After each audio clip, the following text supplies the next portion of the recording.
Everyone. Today we are going to see the first unit in history, which is Advent of the Europeans. Synopsis of the lesson. In this lesson, we are going to see the following topics. The first one is many foreigners, traders, missionaries and civil servants who came to India in the 18th and 19th centuries have left accounts of their experiences and their valuable informations. The second one is sources of modern India. And the third one is kinds of sources. Written sources include literature, autobiographies, etc. The second one is material sources include paintings, statues, etc. Now, let's see about sources of modern India. The sources for the history of modern India help us to know the political, socio-economic and cultural developments in the country. From the very beginning, the Portuguese, the Dutch, the French, the Danes and the English recorded their official transactions in India on state papers. Let me explain this point. The Portuguese, the Dutch, the French, the Danes and the English who came to our country and registered their official operations in their government records. Now, let's see about archives. Archives is the place where historical documents and records are kept. The archives at Lisbon, Goa, Pondicherry and Madras were literally storehouses of precious historical informations. So, all these sources must be critically evaluated before they are used for historical writing. Next, let's see about kinds of sources.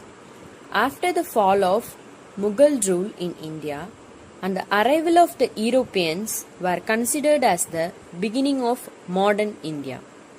The evidence of the incidents which took place during this period of time in India were considered as the proof for the source of modern India. Let us discuss about the evidences which explains about sources of modern India. Kinds of sources. There are two kinds of sources, written sources and material sources. We can write history with the help of sources like written sources and material sources. Now, let's see about written sources. After the advent of the printing press, numerous books were published in different languages.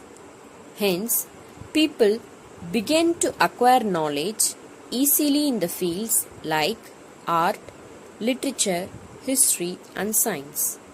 Then, the Europeans came to know about the immense wealth of India from the accounts of Marco Polo and similar sources. The wealth of India attracted Europeans to this country. Next, we are going to learn about Anandarangam. Anandarangam is a name to conjure with in the annals of Tamil history.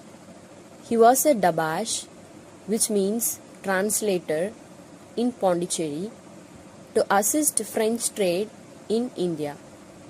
He recorded the events that took place in French India. The underlined point is important for 1 mark. His diaries contain the daily events from 1736 to 1760, which are the only written secular record available during that period.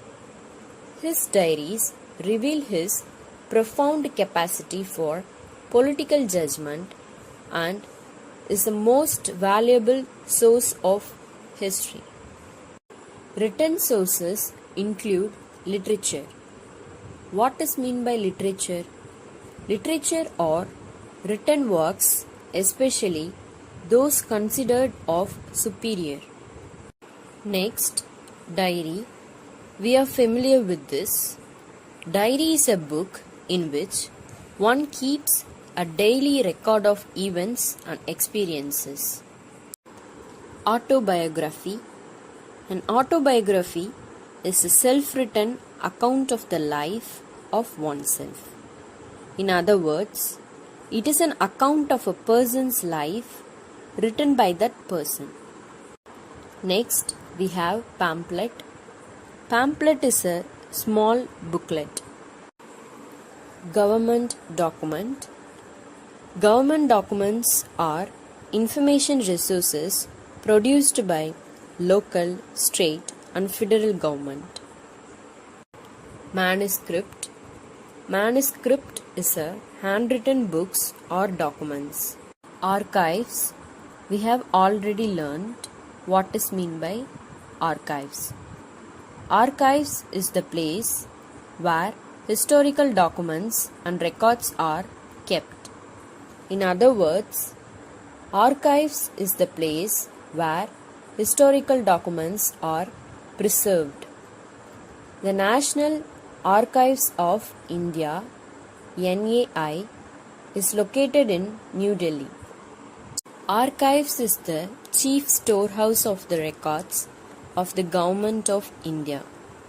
It has main source of information for understanding past administrative machinery as well as a guide to the present and future generations related to all matters. It contains authentic evidence for knowing the political, social, economic, cultural and scientific life and activities of the people of India. The underlined point is important for 1 mark. Next, we have Tamil Nadu Archives. The Madras Record Office, presently known as Tamil Nadu Archives (TNA), is located in Chennai. Tamil Nadu Archives has 1642 volumes of Dutch records which relate to Cochin and Coromandel Coast. These records cover the period from 1657 to 1845. The Daunian records cover the period from 1777 to 1845. Let's see about material sources. Many paintings and statues are the main sources of modern Indian history. They give us a lot of information on the achievement of national leaders and historical personalities. Historical buildings like St. Francis Church at Cochin, St. George Fort in Madras, St. David Fort in Cuddalore, India Gate. So, these historical buildings are different styles and techniques of Indian architecture. Next, let's see about museum. The National Museum in Delhi is the largest museum in India, which was established in 1949. Museums help to preserve and promote our cultural heritage. Finally, let's see about coins. Coins are a good source to know about administrative history. Let's work with the lesson. Question number 1. Give a short note on archives. Answer. Archives is the place where historical documents are preserved. The National Archives of India (NAI) is located in New Delhi. It is the chief storehouse of the records of the Government of India. Second question. Write about the importance of coins. Answer. Coins are a good source to know about administrative history. As compared to the literary sources, the chances of manipulation is very less in the case of coins. Thus, they are an authentic archaeological source.